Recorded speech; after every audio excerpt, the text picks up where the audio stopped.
Hello! I'm doing the most annoying part of doing beads. Stringing them.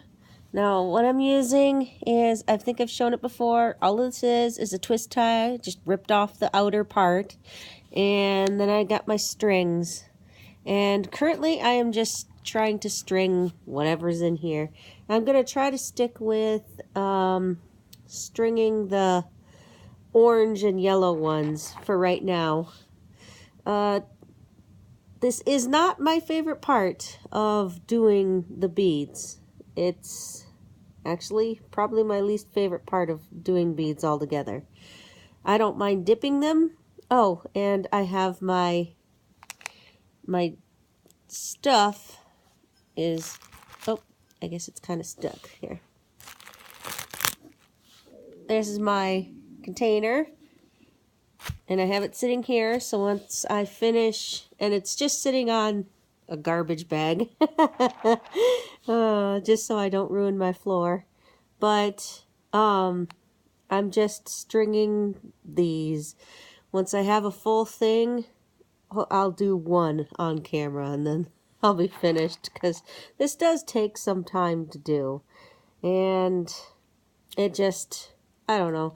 So as I was sitting here doing this before, because I already have, since my last video, I had been working on them, and I have I have 6 strung so far, so this is number 7 strung. And I don't know how many fit on here. I never really counted how many. But since these ones are kind of flat, and here, I'll show you what I mean. They're kind of flat. Oof. So there's going to be more of them on there. So when I started stringing these, I thought, oh my gosh, they're going to look just like those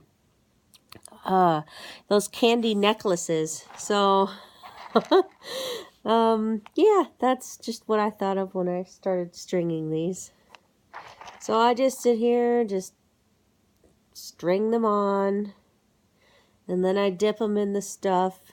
My jar is about half full, so I've got to tilt it a little bit just so I can make sure I get them in here. And this paper seems to be very lightweight, so it does not, the beads kind of float, so I have to wiggle them around in the PC petrifier, so they so I know for sure that they're coated, because I can't just go and dip them and have them sink to the ground.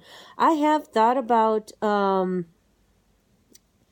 putting some kind of a weight in the bottom down here, so that way when I do put them in, they sink down to the ground, to the bottom of the jar.